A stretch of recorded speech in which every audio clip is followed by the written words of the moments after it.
Hi everyone, welcome back to my channel. Gonna catch up. So it's been a few days. I'm actually into day 16 now. So what I've done is I've invaded the two countries to the south of me, and I'm playing Democratic Republic of Congo. And I've started moving into the north now, into Cameroon. But let's get back to what we've missed. I want to cover some stuff here. So what I've got is I've changed my alliance now. And what I did, I used to be inside of another alliance, but this other one here, NATO, came out as being the leader, really because of Great Britain. They're well in the lead, and so this ends up being my best chance to be on the winning team. So sounds a little bit devious, stabbing your teammates in the back, but hey, that's the game here, is survival. So I'm just gonna go back and take a look. So I basically talked him into kicking one of his members out of his alliance that wasn't doing so well and letting me join. And if we come back in here, if I sort by team, you can see right now we're at 259 victory points, but the UK is at 710 victory points. This guy is really good. So I jumped on his team, and if I go back and I sort by victory points, he's definitely in the lead. We got a couple other peeps that are, this guy here in Brazil's in an alliance. Myanmar, strangely enough, is not in an alliance. I find that kind of interesting, but he's doing pretty well. And then the next two members are France and myself, and fourth and fifth place right now. And then the other member of the alliance is Russia, which is still in the top 10. Okay, so that's what we looked up. So if you look at what I did, I can come back over here to the UK. And basically, I just approached him and said, "Hey, kick Poland, and I'll join your team." And then he saw that that was a reasonable thing, and then so he came back with this other thing saying that Japan was disputing the vacancy, but I was well ahead of Japan. I don't know what he was playing at with that, but that's okay though. It also put me in a unique position where really after I got done here, the next country I was going to hit was South Africa, and I don't have to fight them now, and my southern flank is secured, so I'm not too worried about that. Okay, now on what I've got over here inside of my research is I'm pushing my motorized infantry. And so right now I'm researching, what is this, upgrade engine level 2. I mean, I'm up to day 14, so I'm pushing them because they're the quickest way to get up into advanced units. It's pretty easy, not too expensive. And when you get to this final unit, he's got like this grenade thing that goes on that gives you a little bit of a ranged attack, which is pretty good. So I'm pretty happy with that. So I'm going to push them through. I did research National Guard because I don't really use them to fight, but I do use them to secure cities. If you're playing the Eastern Doctrine, you need to really research tanks, and that'll be my next thing, is researching the T-80 possibly. I did research the BRDM just because it gives me a little bit of local recon. Haven't really done much with artillery yet. Towed artillery for Eastern Doctrine is a pretty good thing to research, but I just haven't done that. What I have done is I'm researching helicopter gunships. I'm using those quite a bit, and I am also using a strike fighter, and that gives me an advantage where I can attack other units. And early in the game, nobody seems to want to research anti-aircraft units or fighter units, and so my strike fighters can basically wipe out units before my infantry shows up. The next thing I was after is AWACS, which I've researched. I'm starting to produce. AWACS are invaluable whenever you're attacking a country. You can fly that AWACS up on their border and see where all their units are at. You can't necessarily see what type of units they are, but you can see that there are units there, and then whenever you start your invasion, you can send strike units to take out those units before your infantry shows up. I haven't really done anything with the naval research yet.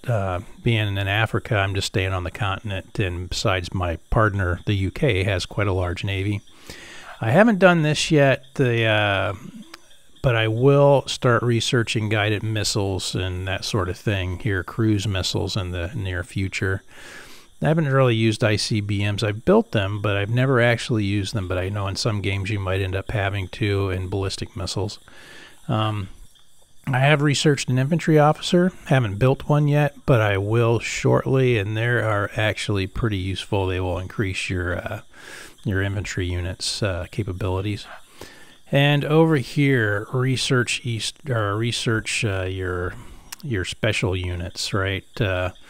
So I've researched the Flying Lightning, which is basically an attack helicopter that gives you pretty good anti-armor kind of stuff. And I researched this elite railgun. And the reason I did this is so if we look at the, I don't know if you can see it from here, but no, you can't really. So level 2, I mean, it's good against infantry. It's really good against armor. But in later versions of this thing, let's shift all the way to the right, and it's only got like three levels that you end up researching.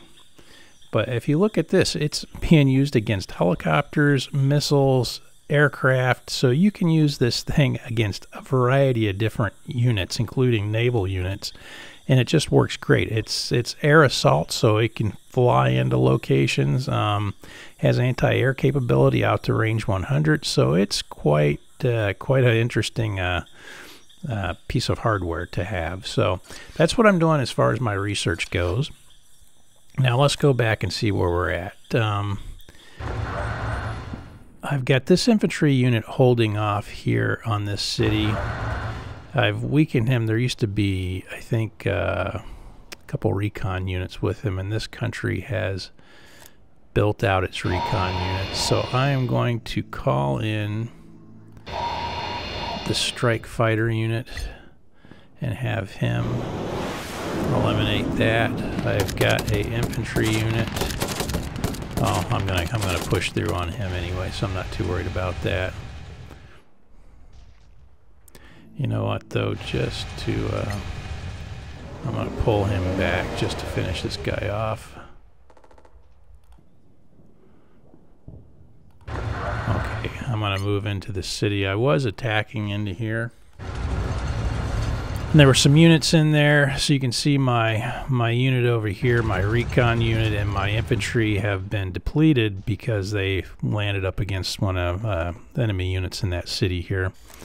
I'm holding off on this National Guard unit because I have something in here, but I'm going to send this gunship unit over to take care of him. And you can see I've got a National Guard unit here that's holding this city. And if I come down here into information under morale, he's at 35% morale, but if there was a danger, let's take a look up here. I should still have danger. Yep, I will here. You can see the chance of insurgency is 13%. If you have a chance of insurgency in the city, you better have some garrison troops in there so they don't overthrow your city. So what I'm looking at here is this city here is now stable. So I'm going to take this garrison unit and I am going to ship him up to here. And what that's going to allow me to do is once this unit gets into the city, I'm going to send him back to my city I have over here where I built a bunch of hospitals. So let's take a look at this city. If I look here, this city will heal 1 point a day, 1 hit point a day. So whatever units I move in there, it'll heal 1 hit point on each one of the units. So if I got 6 units in there, it'll do 6 hit points a day, but only 1 per unit. Where this city where I built these hospitals, it's restoring 6 hit points a day. So it'll reconstitute my units a lot faster. Okay, and I've got another fighter unit over here. I'm going to ferry him over to here.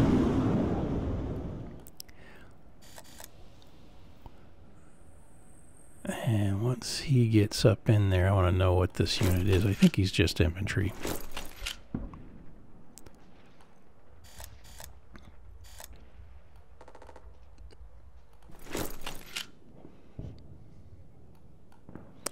Okay. So what else I've got going on here is I've got this unit here. He's just clearing this territory for me. And this, what these two units up here were doing was going to clear this section up here. Once these strike fighters hit up here, I will take these units and move them and seize this city. And I think once I've done that, I have seized, well, I got this city down here, but he won't take long. And I will have seized all these cities. I'll clean this stuff up. And as you can see over here, my ally, the Brits, they have got peeps everywhere. He's moving things around, so you can see what your allies are doing.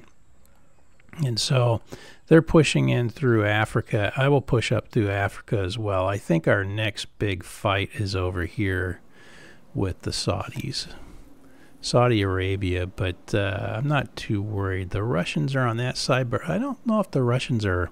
He's come through and taken Belarus and all this area, but I'm looking at his units. They're all low. He hasn't pushed his motorized units up. And he's got armored fighting vehicles. They just don't really look like he's going to be that big of a threat pushing down through the right. So I'm not too worried about him. Okay, so let's go back through and look at my production. So over here, I built a level 4 airport, and I'm building one of my special secret units. Over here, you have to have a secret weapons lab to build this particular helicopter gunship. If I look at him, if I come back and look over here,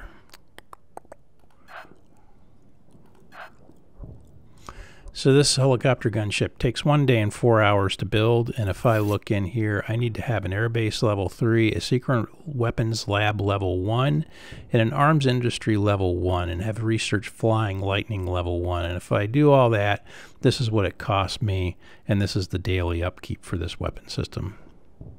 And this is his capability at this level against these kinds of targets. And over here we've got his speed value. He's an air unit, so he's flying through the air, so he doesn't have the same restrictions as land units do.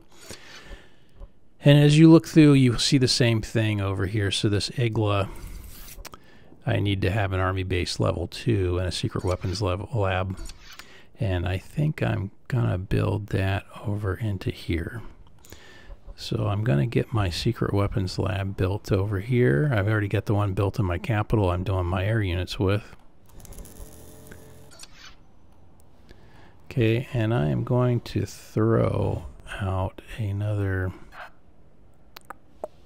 you know what? Where am I at? My research over here.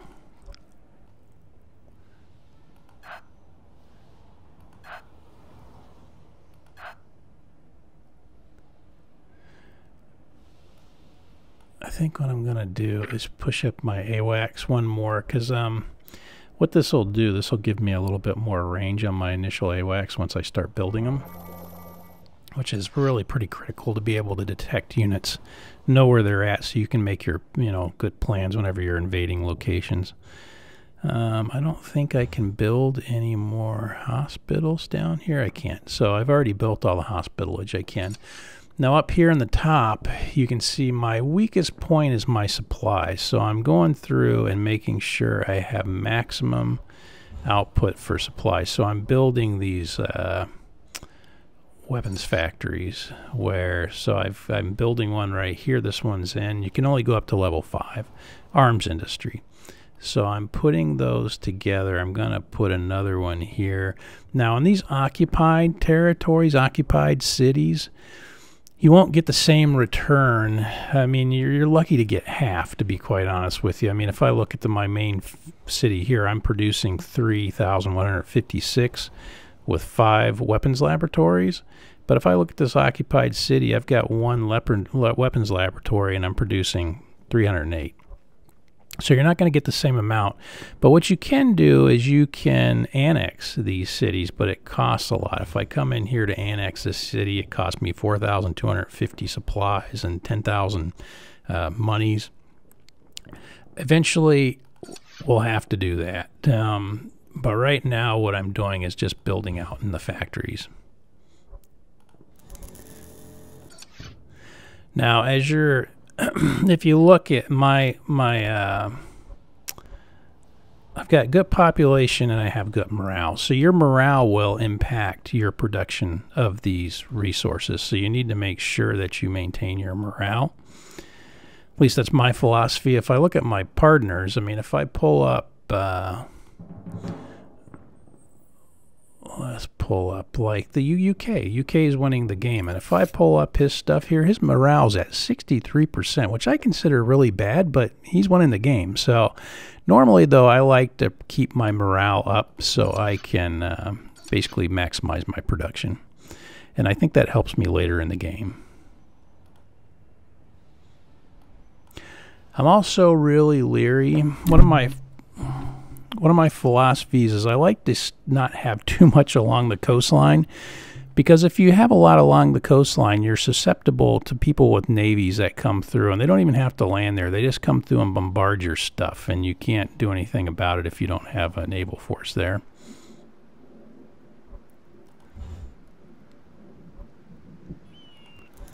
Okay, we're going to keep on building this stuff up. No, I haven't gone through. I'm going to throw some more infantry up here.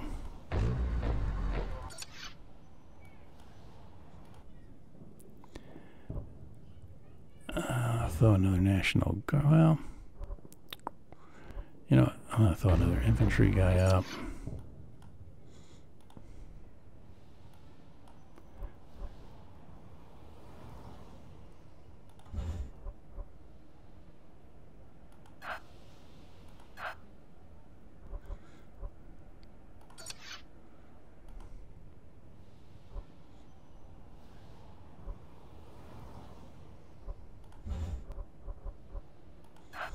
Build another strike fighter.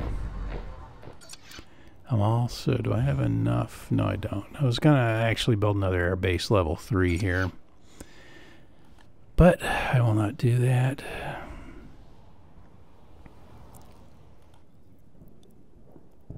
And he is already producing. Okay, so that's what I have currently. I haven't really maxed this guy out yet because I'm not missing any components.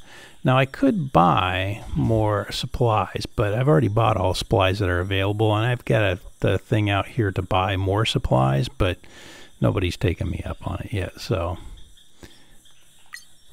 all right. Now if I come over here, if I click on the news reporting, it gives you the news reporting plus who's winning the game and so on and so on. I can come over here and look at myself. And so I'm in Cameroon right now. These are my casualties. So I'm doing okay. I could have done better, but I'm doing okay.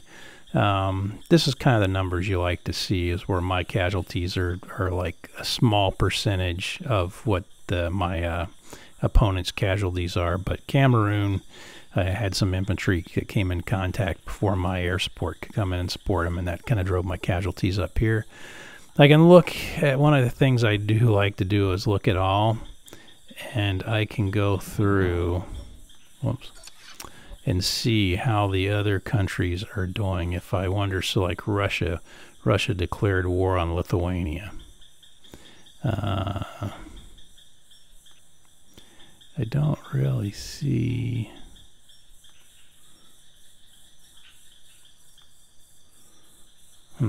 And I've got Brazil against Puerto Rico over here, and I find this really interesting where Brazil is taking a lot of casualties. That kind of leads me to believe that maybe they're a paper tiger. I can maybe push them over. So anyway, that's what I have for you today. I will, sorry I didn't do a lot of recordings the last little while, and the game's kind of progressed a little bit here, but I was on vacation, so I was playing this via my laptop and really didn't want to record off of that. So, but I will record and soon release pretty much every other day, maybe every day, just to kind of show you what's going on, what I'm doing, how we're playing the game. So hope you enjoyed this video. Hope you found it useful. If you did, please do me a favor, hit the like button down below, and if you want to see more, hit the subscribe button. I really appreciate you watching. Take care. See you next time.